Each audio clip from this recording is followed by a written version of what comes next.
Business Takeout presents The Cocktale Hour with L.A. Wade.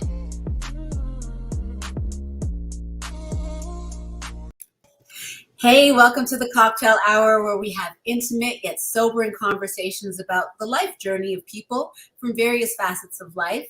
And, before we begin, I always want to give a thank you to Business Takeout.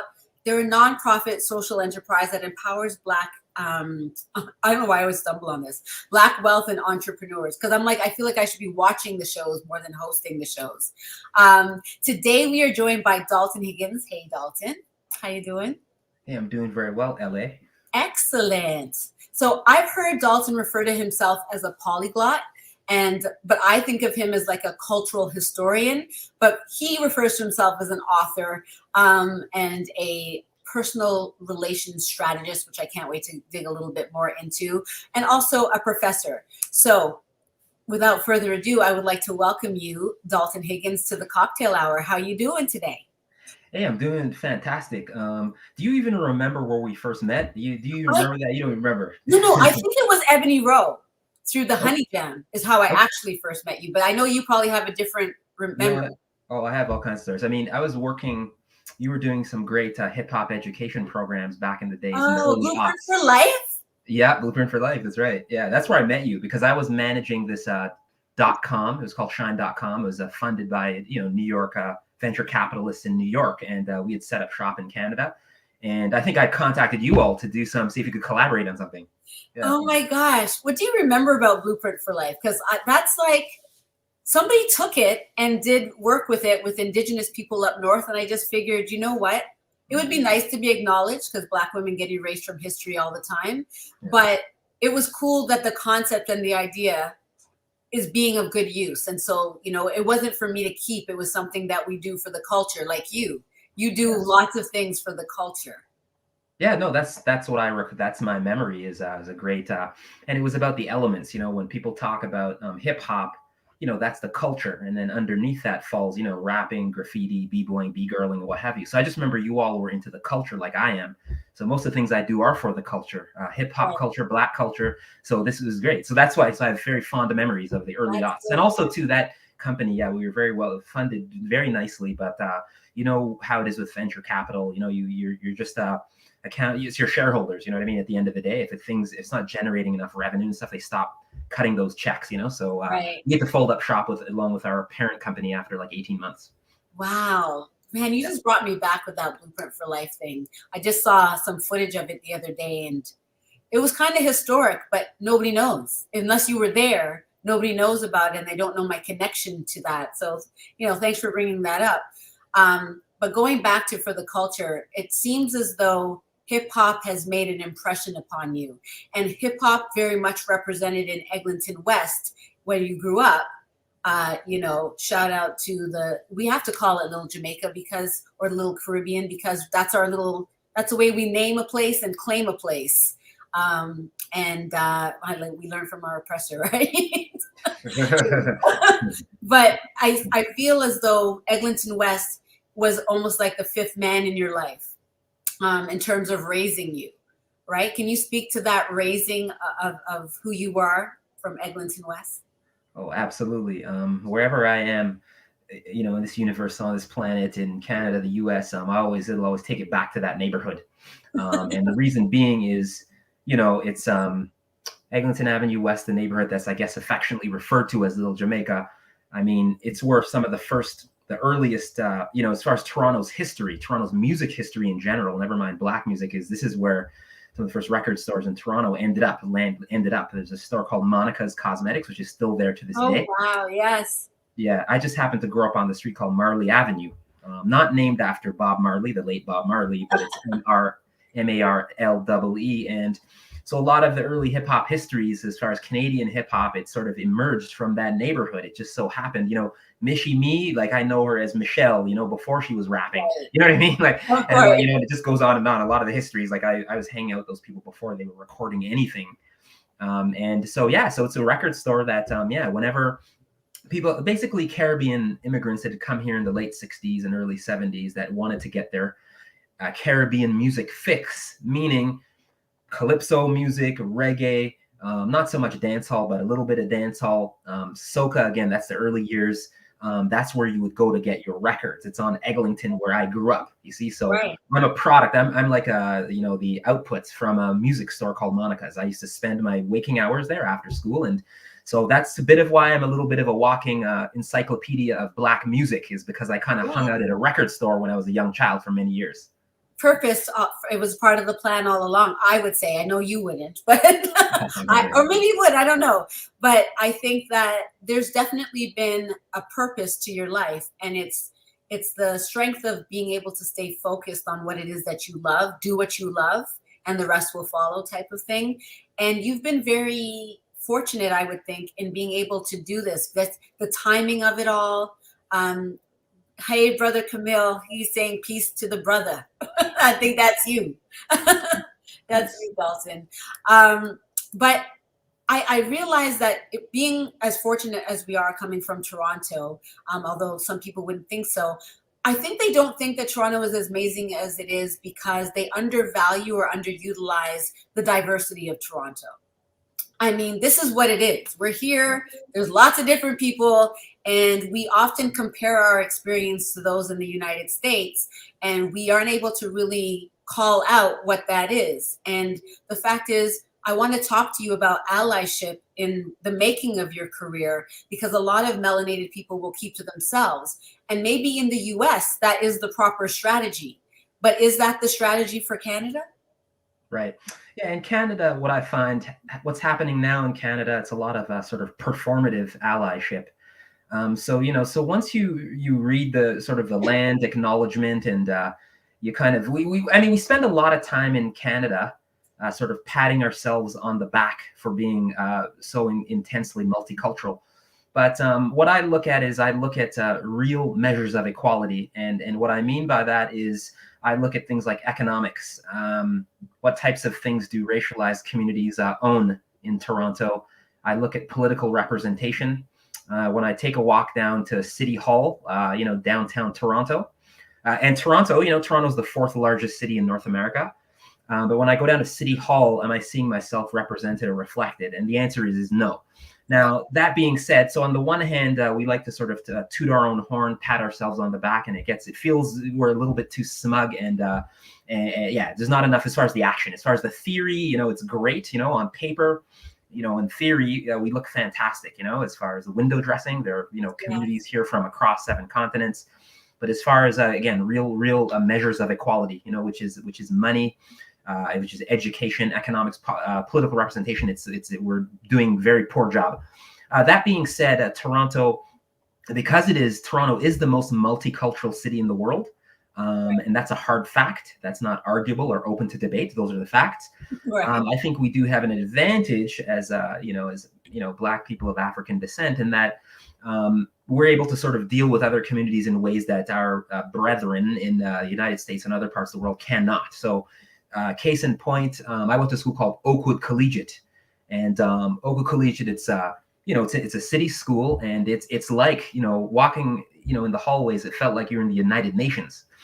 So I'm growing up with kids that are Latinx, from Latin America, Eastern European, right, Italian, Portuguese, continental African, the Caribbean, indigenous, and it just goes on and on. Middle Eastern, there's a large Jewish community. Yeah, so everything. That's my upbringing. So when it comes to doing business now, do I feel any sense of intimidation doing business with people that come from Asia, South Asian, Asia, Japanese, Korean, Chinese? No, I don't, because I just happen to have grown up with. You kind of know them culturally anyway. Oh, absolutely, absolutely. So I'm very well versed on non-Black communities. So when it comes time to doing business, that's easy for me.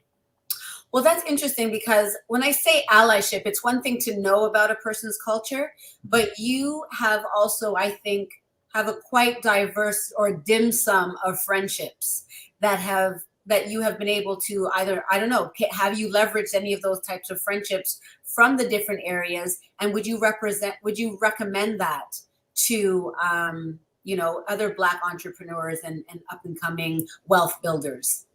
Yeah, absolutely. I mean, I think, when it comes to, and also too, I'm a, Pan-African.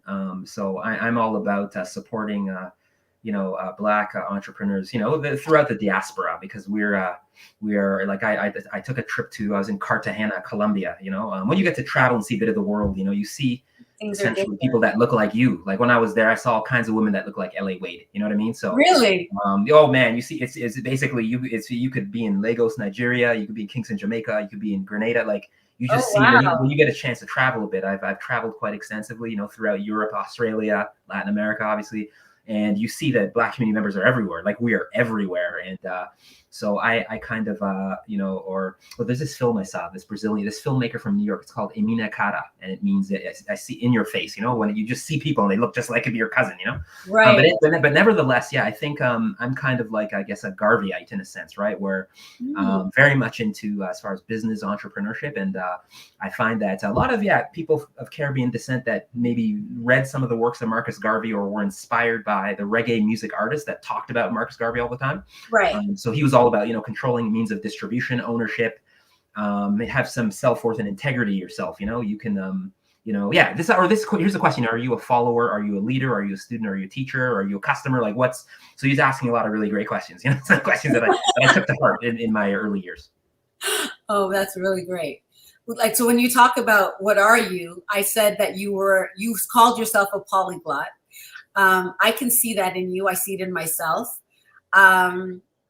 However, you have a very specific purpose, and there's a skill set that you've been able to almost be raised on. Like you kind of grew culturally at a developmental stage in your life that kind of paralleled cultural evolution as well. So hip hop was born, and so was Dalton Higgins, and they kind of grew up together. And then it grew up in a very multicultural, yet culturally specific to you in a particular way. And I feel almost jealous that, because I grew up in Mississauga, which is a suburb of Toronto. I won't hold that against you. Please don't, because I ran away to go to Jane and Finch to see Public Enemy speak, and that fundamentally changed the direction of everything that is LA. It was such a pivotal moment, seeing Public Enemy, learning about the Black Israelites, learning about the 5%ers. This was a huge influence on who I saw myself as a Black person outside of even religious context. So I got a nugget for you. I have a nugget for you tied to that. No, I mean, so I went to Oakwood Collegiate, and so Oakwood has sort of churned out a bunch of Black success stories in Toronto and throughout Canada. So you have NBA assistant coaches, Nathan Mitchell. So there's a bunch, Mark Strong, like it just goes on and on, right? Across sectors, right? So, as far as lawyers, Supreme Court judges, they come out of Oakwood, out of this milieu. Now, Oakwood is an interesting school in that just literally, a couple blocks away. So you had the Black Action Defense Committee, which is, the late Dudley Laws, Charlie Roach.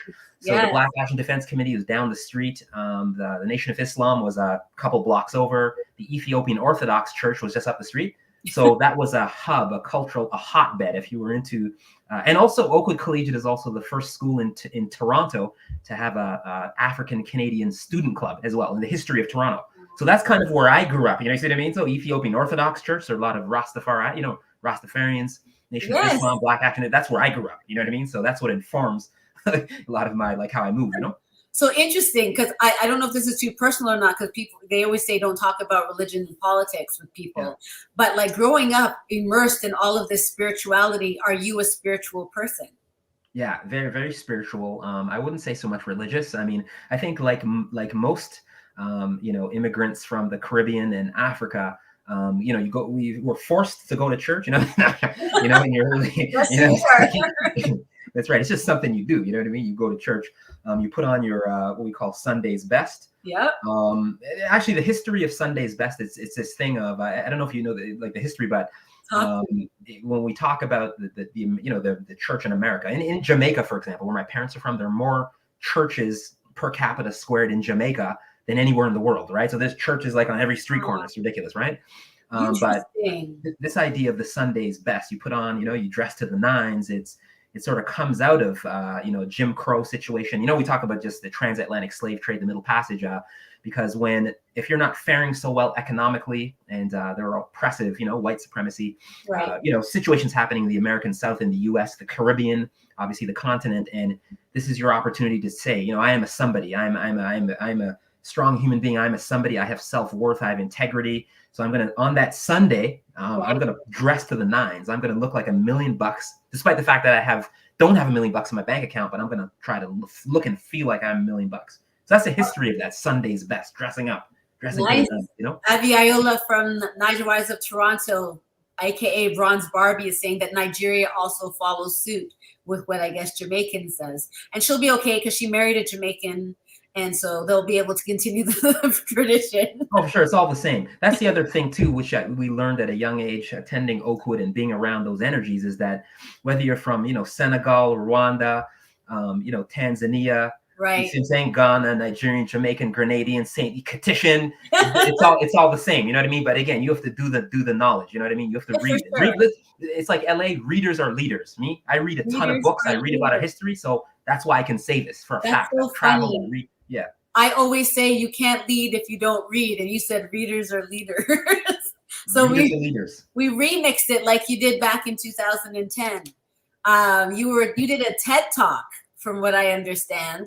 Yes. And it was a powerful TED Talk. They gave you the topic of Control Alt Delete, but you can expound upon what you decided to call your lecture. Yeah, that's right. Yeah, what did I call? Because that was a while ago, but that was a really fun one. So they wanted you to do Control Alt Delete, and you did Control Alt Repeat, and it was this idea that you begin to forward thinking by looking backward. Yes. Is what you were talking about. And I think that that's still true today, but could you expound upon what you meant by that? And is it still relevant to now? Oh, for sure. I mean, everything, it's all cyclical, you have a lot of young, hip hoppers, clients, athletes that my company work with, and they think it's this sort of revolutionary thing to grow locks, and women as well. Like, this idea of like, okay, I'm going to go natural. I'm going to grow locks. So it's like, hello, that, that's just a part of, 60s era saying, hey, we're going to go back to the motherland, grow afros, go natural. This is not a new thing. It's not a new phenomenon. But if you're somehow feeling that this is some new radical revolutionary thing to do the chop or to, so people have been doing that for the last 50 years, it's not nothing new. But again, you have to pick up those pieces of literature. I read some in grade 9, I read, the autobiography of Malcolm X. And I've read this great book when I went to York University. It's called Black Noise by Trisha Rose, this African American, I read that. scholar. Yeah, fantastic. So again, readers, a lot of the answers to all that ails us sits in between some of those chapters in books. You know what I mean? Yes. And so the questions, a lot of them that remain unanswered, you can find them just by reading a lot more. Yes. You mentioned Trisha Rose. It's funny because I think of you as Nelson George, who is also a writer, and you have the same kind of MO. Not that I know him, but I'm just saying that in terms of career-wise, did he have an influence on you at any point? Or I don't even know, because we seem like we're from the same time. Did you grow up interacting with him? What was that kind of relationship? Yeah, Nelson George, he did have an influence because a lot of the journalists that happen to be, Black and of African descent, you're always looking for, just as far as role modeling, because in newsrooms, when you work at newspapers, in the publishing industry, the diversity situation, it's next to non-existent. It's terrible, even in Canada. So if people say, hey, I want to work in book publishing, as far as publishing, pieces of literature, and then you sort of look at the editors, look at the constitution of the editors, it's not good. There's so few people that look like you and I. Right. But Nelson George was this beacon of light and hope. He had written for New York Times, Village Voice, in the United States. So we got a lot of inspiration from our African American brethren and sisters, and so he was writing about hip hop culture and writing about things tied to Black identity and also film, multidisciplinary arts. He was talking about great films. He worked on great films, and so he definitely was an influence. And I got to interview him in Toronto at the NFB, the National Film Board, and he had put out a book about the 80s. I can't quite quite call the title is somewhere here on my bookshelf. But it was a book about the 80s. Yeah, because I got books everywhere. But it was a book about the 80s and sort of retrospective culture. Like when funk was a thing, and referencing Michael Jackson, Prince, and stuff like that. But it's a really good book. So I interviewed him. We did a one-on-one. That was a cool moment. Yeah. So cultural critics are what you seem to be, and historians, because you can't help but being a hip hop historian when you, like I said, you evolved with it as you continue. But just to go back a little bit, because you were talking about natural hair, and there are marked differences about you now than you were back then, specifically your hair. Now, I don't know, men get sensitive about their hair and all this kind of stuff, but you used to be a brethren in the dreadlocks. Yeah. And now you don't have to be dread to be Rasta. That's right. That's right. Morgan Heritage, right? Yes, there we go. So right. For some reason you cut your hair. What has been the most significant change that you feel as a result of doing that? Because how long did you have your hair for? I had locks for about like 20 years.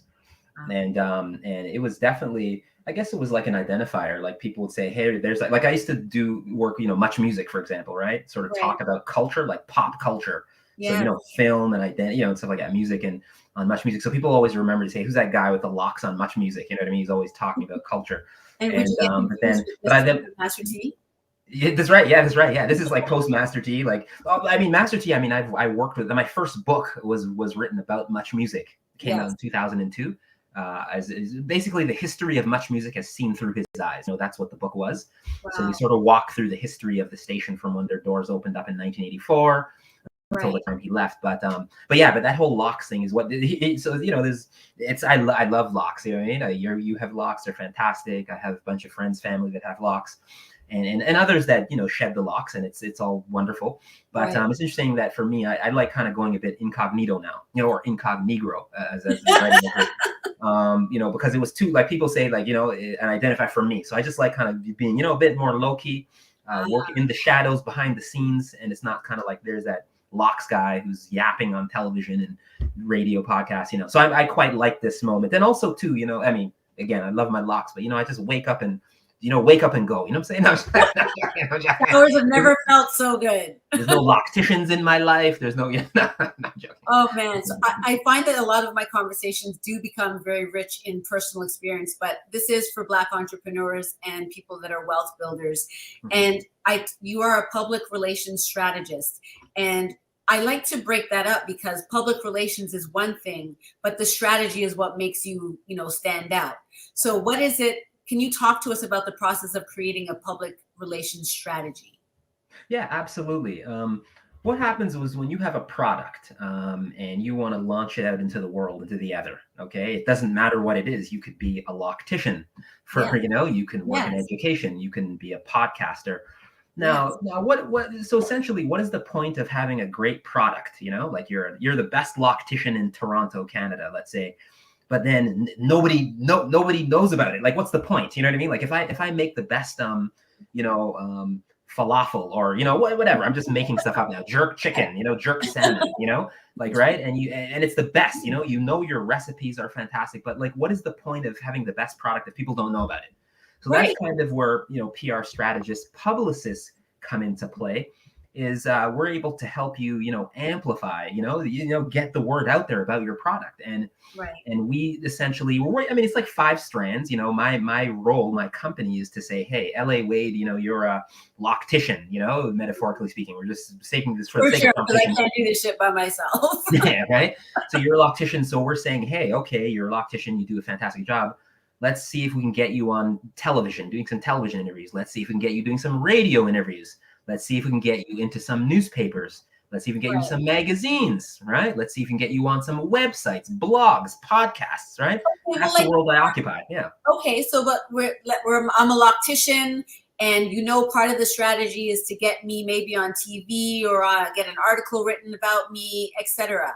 But how do you hook them? How do you get them to want to write about me? If there's lots of me's, then what is it that you identify to make that story special? And you can use this as an example of the loctician thing. Yeah, absolutely. So you're always looking for, you do need hooks, saleable hooks. Hopefully you have an interesting backstory. And if you don't, we help you to craft one because it's all about the narrative, right? So for example, if you're a loctician, I know that you work in education, for example, at a post-secondary institution, a large one in Toronto. And you also had worked in hip hop education as well back in the days. This is what I know of you. Outside of that, and you consult and do a bunch of fantastic and wildly interesting things. So are you just another, cookie cutter loctician? No, you're not. People would want to know and say, hey, she's a loctician, but while she's doing my locks, we can talk about education. We can talk about going back to school, post-secondary education. We talk about hip hop culture. We talk about a lot of things, right? So there you go, right? Are there other locticians out there in the GTA, in the Greater Toronto area, that work at post-secondary institutions and are about education and hip hop education and Black culture? Maybe not so much, right? So this is just an example of what we do, and then we try to make that package that so that you're sexy and saleable, both for the mainstream and also for your own community, right? Because you have your subset, which is, as far as locks, I mean, it's going to be your target audience. Consumer is going to be somebody from the Black community more than likely. Although, no, I shouldn't say that because I hang out in Kensington Market in downtown Toronto, and a lot of white guys and women, they're doing it too, but that's a whole other show. So you're just trying to carve out your own niche essentially, and that's what we help you do. Also, too, we are connected to the biggest television producers, radio producers, editors at newspapers, magazines in the land. That's essentially what you're paying us to do because we're already connected.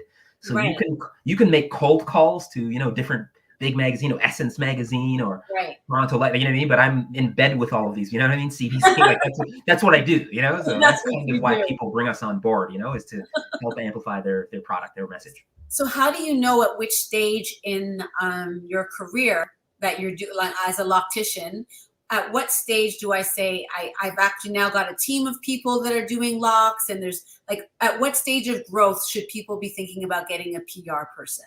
Yeah, that's a great question. I would say, when you're ready to take your business to the next level. So it's kind of like you have this sort of organic flow of you have your clientele. It could be, like friends, family, people you went to school with, people in your neighborhood. If you're in Scarborough, Ontario, people from Scarborough, they go there, right? But then that ceiling, it's quite low, because once you've tapped out your friends, your families, your colleagues, your coworkers, neighborhood residents, you want to grow your profit margin, you want to get a bigger return, you know what I mean? So it's people that already take that, they have the organic growth, just the peer-to-peer kind of client base, but then now you want to take it, I want to go national. I want to have people flying in from Calgary and Tempe, Arizona. When people are in town from Chicago, Illinois, they know that you're the plug to get their hair did. So that's when you do that, and I would also say too, because some of our focus is around entrepreneurship and businesses. There's some people that own businesses like hair salons, and they say, they feel like they're a boss. I'm like a boss, I own my business, and you are partially a boss, but if you're not losing money to make money, or you weren't paying someone else, how can you call yourself a boss? You know what I mean? Like you have to, it's you know what I mean? Like, you have to take those types of, you have to invest in yourself to be able to sort of quadruple those exactly. That's just a fact. Yeah. I love it. That's really, really great advice. Now that's the PR. And I wanted to know, how much in the spirit of what you were just saying, what is a good amount of time to budget for a PR campaign? And at what stage as a PR person strategist would you want to know lead up time? So for example, I'm on the Niger Wives. We're going to release sometime in January, but we're already into December. Is that enough time to get press at the same time as my release? Or would you want 2 or 3 months in advance? Yeah, totally. So as far as when you talk to any sort of reputable, credible PR strategist or publicist, like I've been doing this a long time, you're going to need, so we call it advance or lead time. So if you're launching a product, let's say, hypothetically speaking, we're launching it in January of 2022, for example.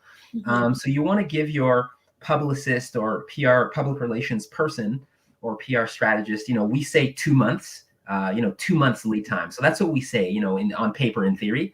If you come in at 6 weeks, that's fine. If you contact us like a month out, then you're going into danger territory, because a lot of our time is spent, pitching your product, personality, a product, a show in this case. So we need to have that time to contact all these newspapers, magazines, podcasts, blog sites, websites. Create the strategy.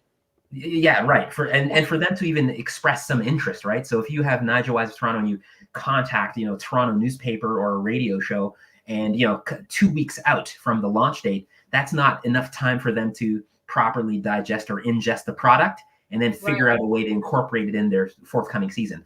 Also, too, what I would say is with media, with the mainstream media, their editorial decisions, their decisions are made like months out. You know what I mean? So like I can tell you, like I just shot a cover story for a newspaper called Now Magazine in Toronto, which I'll probably post on my socials. And these things are planned well in advance. Like it's not like when you look at Essence Magazine or whatever you're reading. I don't, the Fader, and you're looking at it going, oh yeah, okay, Idris Elba's on there or whatever. But the thing is that decision to have Idris Elba on the cover was made 3 months ago, by the way. Wow. So they work well in advance. Now, as far as to answer your question around budgeting and timing, so most PR, practitioners, you're going to have to retain them for about 3 months minimum. Okay. So what it is, just like Rome, wasn't built overnight. I can't build LA Wade into a brand in like a couple of weeks. It takes time, right? Right. Yeah. There's no such thing as an overnight success. Right. So contractually, what we do is it has to be a contract at least 3 months minimum to try to work our magic to make LA Wade the leading locks practitioner in Southwestern Ontario. It takes time. Right. So is it better to do like a one month? Because I'm thinking about the sandwiching of an event. Because you do have a PR person ongoing, or do you have it only when there's something that you specifically want to launch? And do you want to have some PR for after the event happens to see if there's anything else to keep it going? Or do you want to do the majority of it before? You know what I mean? Yeah, totally. It's all of the above. So you want to have some buzz in the lead up to something that you're doing. So you want to have a couple months lead up, and then once the event wraps, we're doing follow-ups. And we're like, hey, you came out to the launch event of Business Takeout, the Cocktale Hour. Yes. Great launch party that we threw in downtown Toronto. And then in the weeks, the following the event, we're doing a lot of follow-ups. They may want to circle back and be like, we had a great time. Our issue next month, maybe we can incorporate you into something, because we weren't able to catch you on the front end because we didn't know anything about the Cocktale Hour or Business Takeout. But now that we do, we came to your launch event. We're going to do something, to follow up, right? So it's a lot of that, yeah. Yeah, and so on a budget amount, just approximately, because if I want somebody, I actually had a meeting yesterday. It was a really great meeting with somebody in the US that is pretty well connected. And he was explaining the idea that you can make money, you can pay out money based on where you're at. So, maybe little old LA wouldn't have to get a Dalton Higgins because what I'm putting out there isn't ready for a Dalton Higgins. And it's not to say that it's not good. It's just not there yet, because Dalton Higgins, when I'm going to work with him, it means that I'm going to get connected to the things that could actually comet and skyrocket what it is that I've already been doing. But maybe right now I go to somebody who's maybe just out of PR school, because they can still help me, but maybe, and maybe there'll be an odd thing that happens where I get a pretty good spot just because of the content of what I'm promoting. But is that ideally what you do, is you look for where you're at, or do you shoot for the stars? Yeah, I would say my personal advice would be to shoot for the stars, because you what you pay for is what you get, So if you go to like a untested, untrained loctician that hasn't had much experience doing locks, your head's gonna get jacked up. You understand? So I'm gonna use that, and now you know what I'm saying, it's gonna get torn up, and so whereas that person who actually went to perhaps a hair training school or is certified, and they've done a lot of heads, they have either education or experience or a nice combination of the two. You're going to get far greater results, and your locks are going to look so swimmingly well. They're going to look fantastic. So that's what I would say. It's the same. It's comparable to PR. You what you pay for is what you get. So for a 3-month contract, what would people be paying for, or approximately? I would say the stars. I would say the budget, like $5,000, like minimum. So if you can't for a 3-month contract. Yeah, and also too, that's like a minimum. Okay, so I'm giving you minimums here. Yeah, because I get costly. Like it's not. That's just to get out of bed. Like there's that supermodel that says, hey, if I don't get 100,000, I'm not even getting out of bed. So if you don't have like 5-10K, like I'm not even picking up. I'm not replying to your email. No, I am replying to your email, but it's like, okay, you're not as exactly ready. But so is it for an event that you would pay the 5,000 for, or is this like something that is can you do it in stages where you're just doing a teaser because they don't know you? Does a teaser still cost 5,000 and an event cost 10,000? Is that how you kind of figured out? Yeah. I mean, we work, as far as the payment structure is very much like lawyers, in that you have to pay out a retainer, which sort of acts like a deposit to secure our services.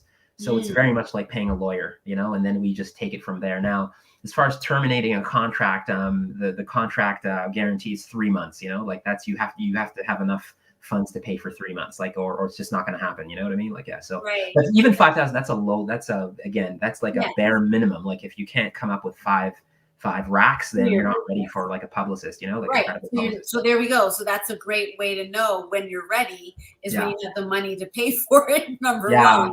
But two, what are the idea? What can people expect to receive for 5,000? Like what would be considered a successful PR campaign? Yeah. Successful PR campaign is, now, here's the other thing, despite all of that, us working with retainers and what have you, we also don't guarantee that we're going to get you, right. In essence, we don't guarantee that, but when you're securing a publicist, you are working under the impression that you've done your homework. Hopefully, you've taken a look at perhaps their website, you've made calls, asked around, referrals, and that they know what they're doing and that they have a great track record. And essentially that's what you're going. And also trust, you have, a good rapport, because there are publicists, just like there are marketing companies, digital marketers, they'll take your money. They're happy to take your money. Especially if there's, you're just super naive, like they're happy to take your money and deliver little to no results. But it's again, that's on you as the the consumers to do that homework. And so if you look me up, you'll see I've done work for Grammy Award winners, Emmy Award winners, Young and the Restless. Like if you can, that's Googleable, or you can ask around. So it's kind of like, I don't need to, I don't need to send CVs or resumes. Just ask around in the industry, ask around, say, hey, who promotes small businesses that locticians, just ask around the industry, get referrals, Exactly. So your journalism and your relationship building skills have landed you in a really great position. But when did you become such a great speaker? And at what point in your career did the National Speakers Bureau pick you up as a client? Yeah, absolutely. Yeah. I mean, in my household, my parents, they came to Toronto from Jamaica in the late 60s. And it's very, I would say, literacy was important. My mother, she got into college, Clarendon College, but her family, like my father's family, didn't have enough money to pay for college back in those days, Wow. So they dropped out, or my mother dropped out rather, but she was always, she has a voracious appetite for reading, and literature. And to this day, you know what I mean? She'll say, hey, is there come drop off a book at the house or something, right? So in my household, literacy was important. And again, readers are leaders. People that are well-read have a great facility with the English language or Jamaican nation language, whatever language you speak, because as African peoples, we are, there are some colonization situations, Portuguese, French, Haitian, like we speak different languages. We're multilingual, but so within that, when you read a lot, your vocabulary tends to broaden and widen, you know what I mean? So, and then that you're able to segue that into, be a good public speaker if you're not too shy. So that's it with me, is I have a quite large and extensive vocabulary only because I read. It's not so much like I'm geeked out and like, you know what I mean? Yeah, you know what I'm saying? But I'm one of those people, but you know what I do, LA? I'm one of those people, when I hear a word, it could be, I look it up. Every single word I hear, I look it up. Absolutely. It's a great practice. Yeah. So if you say like a $62 word, I'm going to look it up if I don't know the meaning of it. And then when I look up the meaning of the word, I've now added a new word to my vocabulary. So that's how I'm like a sponge, Yeah. I love it. So, but the National Speakers Bureau has a very specific criteria of what they look for. You have to have So some of the people that watch are influencers. They are people who want to speak for a living, like you. what do they need to do? What are the criteria to get into the, not that you're a spokesperson for the National Speakers Bureau, but you're a member. So what did you have to go through? Yeah, totally. I didn't have to go through anything. I mean, yeah, I'm being honest with you. We're here to keep it 100. Straight. Very rigid now. They found, no, this is it, right? This is what we do. They found me my book. So I put out a book in 2009. It's called Hip Hop World. Yes. And it's a book that essentially talks about how hip hop has captured the imagination of young people from across, seven continents, right? So, because I had gotten a bit of an opportunity to travel a bit, so I talk about stories, being in Europe and Latin America and North America, obviously, and how young people have sort of, just they're so fully involved in engaging the culture, and so it was getting a lot of media attention, you see. So I had landed on the cover of the Toronto Star newspaper. And a bunch of other media outlets, to be honest, right? It was in the Toronto Sun and CBC. It had gotten a ton of media attention. And it's a bestseller, it sold, 5,000 books out the box, like easily. So the thing is, so they were, I guess, reading news clippings, like they probably seen me on the, the Toronto Star, the cover, even things like, Share newspaper, you know what I mean? Which is, a Caribbean Canadian newspaper that, which is, I love that newspaper. It's great for the community. It's still out there. Arnold Auguste, great publisher.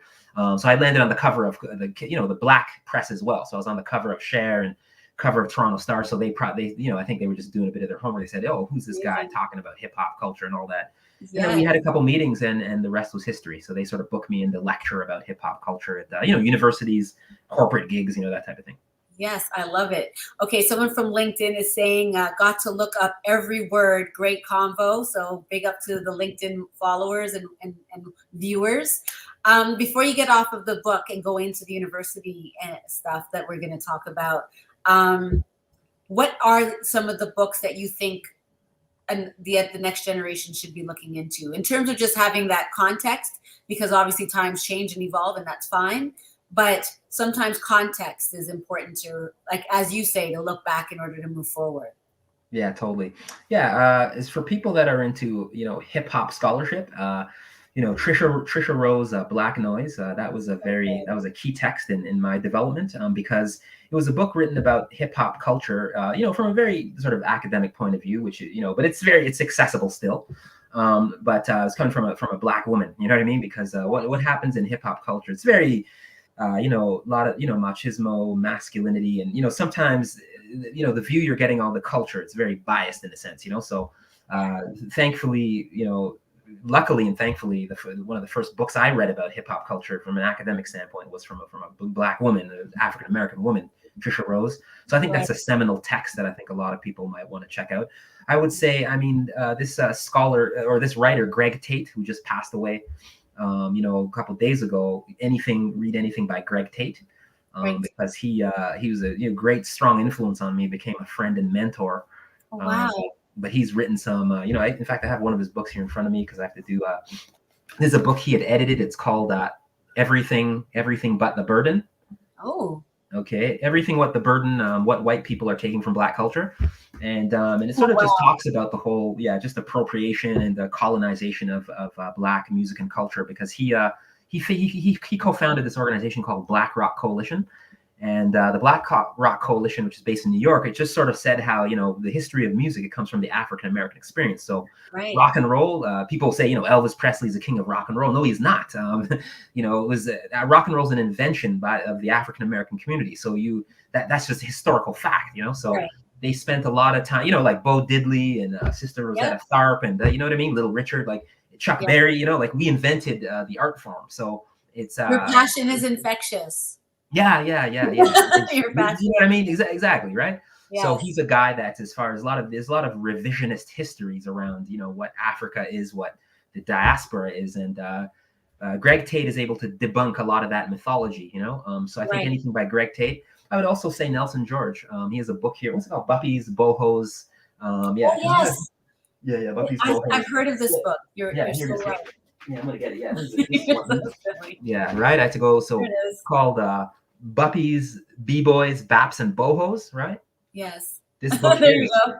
Yeah, all right. Critical. There you go. Right? And I could just start pulling out books and, I'm sure you could list a lot of them. Yeah. I would like to talk more about your books, but that was such a good transition into your course that I don't know about you, but as a professor, sometimes when you give a reading list, the people are just like, oh my God, how do they expect me to read all of these books? Are you that professor? And first of all, is this your first time professing in the university formerly known as Ryerson? Yeah, totally. Yeah, for sure. Yeah, I spent a lot of time, lecturing about hip hop culture at universities, across the land. And this is the first course that I've in high school. I've done like all kinds of, I've written, like, let's put it this way, like I've done the 360. I've written a bunch of lesson plans for hip hop textbooks. I see. You know what I mean? Including there's one we did here as a textbook, a hip hop textbook called Rhymes to Re-Education. Oh, wow. And a bunch of hip hop educators from here, mostly from here, and a couple, I think there are contributions from a couple American educators. But I'm attached to that hip hop education movement. So we have a textbook that's in schools called Rhymes to Re-Education.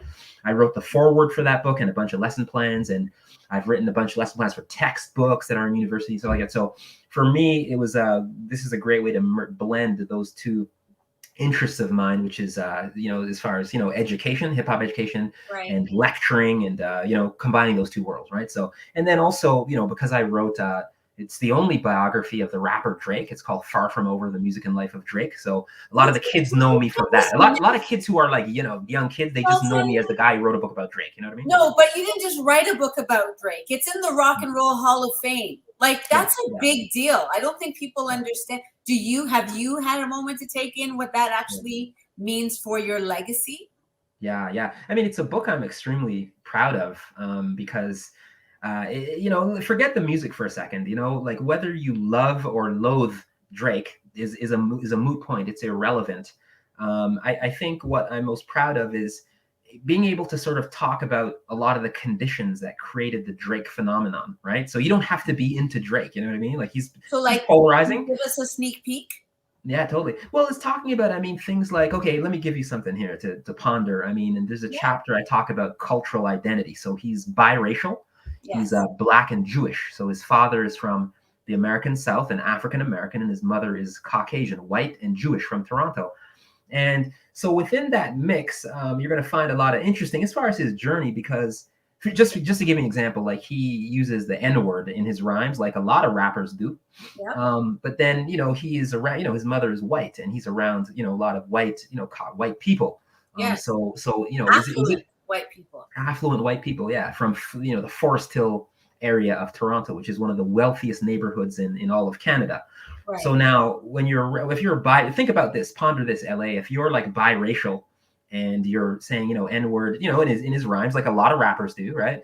But then you're around a lot of, white people, and they're singing along to those rhymes and saying the N-word. And let's say your household, the Jewish part of his family, which is white, and they're singing along to his raps, which say the N-word everywhere.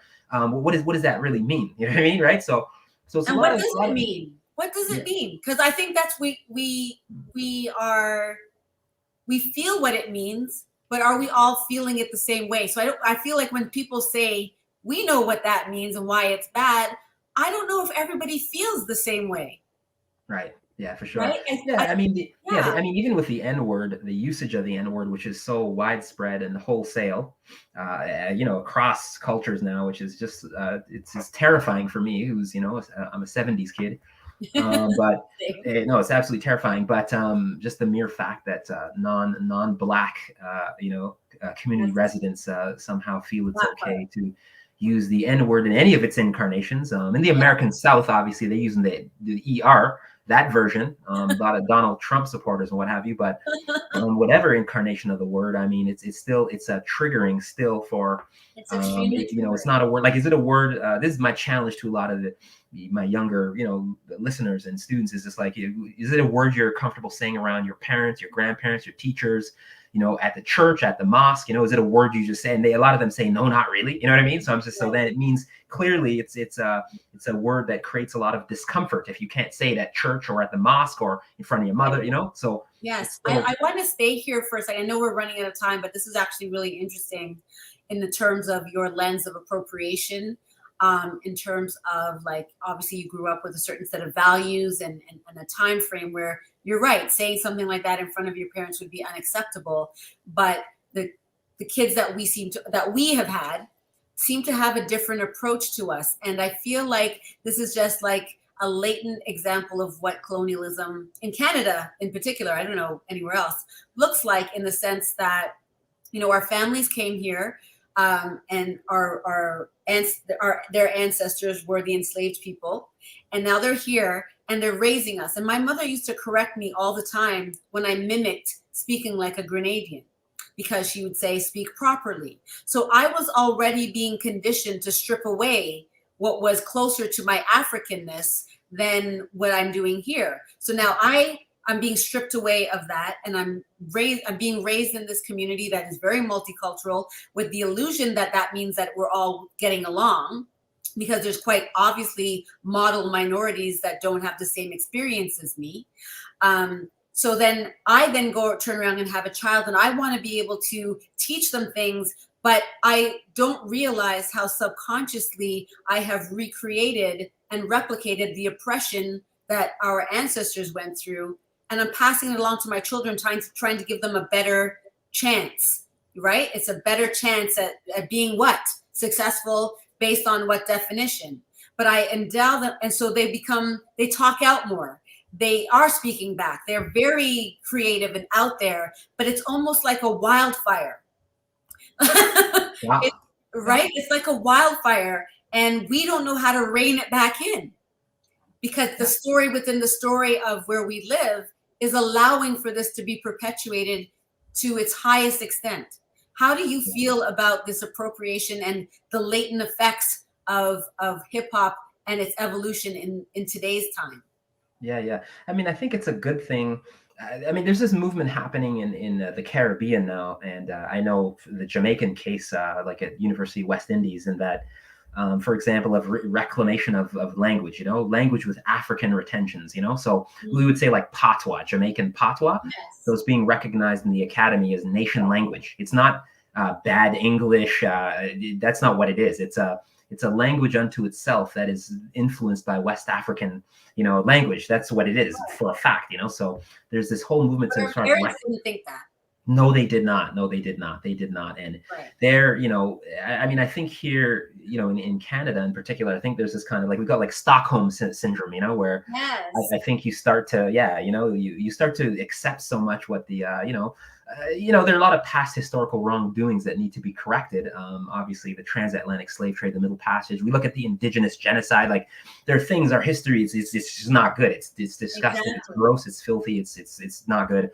But I think, you know, again, this is why reading and understanding your history. I read the autobiography of Malcolm X, and I was able to sort of take a look in the mirror and be like, hey, what type of human being do I want to be? I think I tend to apply. See what you're talking about? I apply that to like sort of my business practices, you know, in that like people, you know, as far as entrepreneurship, you know, so like people will kind of look at you when you're younger, you know, like, see, you know, I'm a serial entrepreneur, but they'll say, hey, no, don't do this because, you know, no, you have to, you know, get this job. They think it's a safe thing to have this job, you know, but how safe can it be if you could get fired any day? You know what I mean? Like, right, exactly. Is that safety for you? Are you meant to, you know, work for someone for your whole life and then die? So for me, that's a little bit of some relics of sort of like a post-slavery slave mentality. So my thing is, if you're going to work that hard, a lot of us, we work hard, you know. If you're going to work that hard, LA Wade, I mean, I know you have a bunch of things happening, and you know, you're entrepreneur, because that's when I met you, you know, Blueprint for Life. You just have that entrepreneur, you know, you're going to be always doing that. And, you know, so, you know, companies that you work for or work with, you know, they're going to be leveraging your effort. So, you know, if you're going to put that much effort into something, then why not own it, you know? Because I have friends that are just like, oh, I work 12-hour days. I'm like, okay, like if you're good at stocks and, you know, like real estate or whatever, okay, so like if you're going to work that hard, 12, 14 hours a day, why not put that much effort into yourself? So I think there's something about the society that makes you believe that you sort of need that their cosign, that you need, I guess, a boss figure, that you need to work for them to help pay your bills. But again, the same thing you're doing for someone else, you can do it for yourself. And right. I've never seen, LA, I've never seen anyone put in 100% on themselves and fail or lose. I've never seen that. I've never seen it. That's one for the cocktail bar right there. I've never seen it. Yeah. If you put in that amount of work and effort, 12, 14-hour work days into yourself and not succeed, I've never seen that. That's crazy. Yeah. So Althea Kador, psychotherapist, she's saying, I enjoyed listening to Dalton. Great interview, LA. Thank you. We continue to center whiteness when we deny our cultural heritage and traditions. I find today's hip hop has strayed away from showing us who we are and celebrating our community. Agreed. Thank you, Althea. Thoughts? Right. Well, you've already said that, right? Yeah. Oh, yeah. I think so. I tend to agree with Alethea. Yes. So as far as the commercial rap output, the commercial, anyways, the ones that get circulated that you see on the DSPs that gets celebrated on Spotify and Apple Music and Tidal and what have you. So there's a lot of cocooning going on. There's a lot of Samboism going on. It's like a caricature. A lot of the rappers now that we celebrate and lionize, they're just like caricatures, they're just basically pushing out some of the most awful stereotypes that we were trying to shed, in the 90s and early aughts. So I agree with Alethea. I'm not a fan of a lot of the commercial output. I mean, I respect, this is the other thing too. You don't want to come off being that older school, jaded, cynical, that cannot connect with the generations that come after you, right? You don't want to be that person. So I take some of the good and the bad, but I also point, kids to J. Cole and, Kendrick Lamar, like artists that actually, they music with a message too, Yeah. Right. Absolutely. I'd also like to say too, just to answer your question, it's okay too, as far as catharsis, music is, one thing about music, Bob Marley said, the late Bob Marley, one thing about music, when it hits you, you feel no pain, so it's okay to get turned up. You know what I'm saying? I'm not some strict extremist, hip hop extremist. You should hear my workout playlist is just like, do I like myself? Because as a woman, full on debauchery. We're debauching ourselves. But so it's okay. Yeah. It's okay, but we have to just balance that out now. So you have the debauchery happening, but you have to have the stuff that has a message too about class issues, gender issues, racial pride. We got to have that too. That's all. Absolutely. I love it. So I'm going to kind of transition with it into the end, but I know you've written 6 books. We talked about the Drake book and getting into the Rock and Roll Hall of Fame. But one of the books that you talked about, I think it was in 2010, was Fatherhood 4.0. And I like to leave my guests answering the question, what do you thirst for?